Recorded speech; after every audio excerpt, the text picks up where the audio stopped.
Hello, and welcome to A Word of Hope. I'm Brother Joe Trout, coming to you for Wednesday of the 21st week in Ordinary Time. A couple of years ago, while I was teaching morality, we got to the topic of moral decay.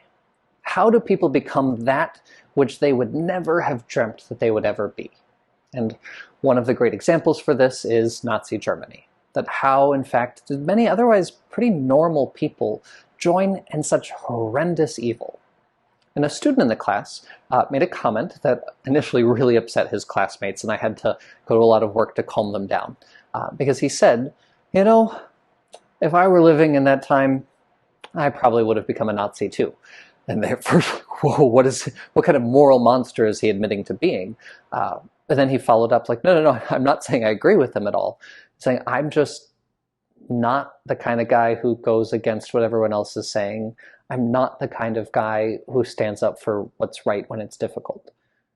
He was admitting to being someone who's a hypocrite, right? Who has very little integrity. The whitewashed sepulchers that Jesus references today. That he points out to people, we all like to believe that we would never have been one of those people who just go along, that we would never have been the ones who, like Jezebel, killed the prophets, right? We would never have been the Herods who put to death John the Baptist. We are people of integrity. But pride goeth before the fall. Most of us really are hypocrites in a lot of different ways. What he calls us to is that recognition that without him, we are kind of doomed to that. But if that's all we saw, if all we saw was, maybe I would have gone down the wrong road if I had been in that circumstance, we're missing the bigger picture that the psalm calls us into. That the psalm for today reminds us that wherever we go, we cannot escape God. We can run to the heavens, down into the earth, and there God is. The only place God isn't to be found is in our evil actions. And yet even there, he is forgiving, calling us to repentance.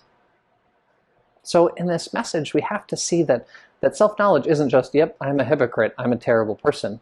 It's, without the grace of God, that is what I'm going to end up as. But God is generous in mercy.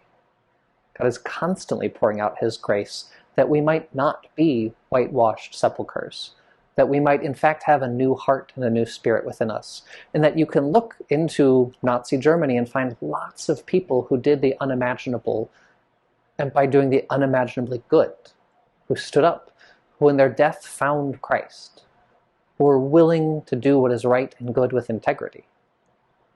That in fact, God is doing that in our own lives.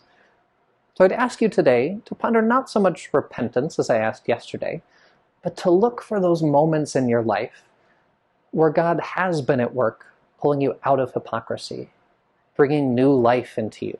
Where has God been changing you away from someone who just goes with the wrong flow into someone like him?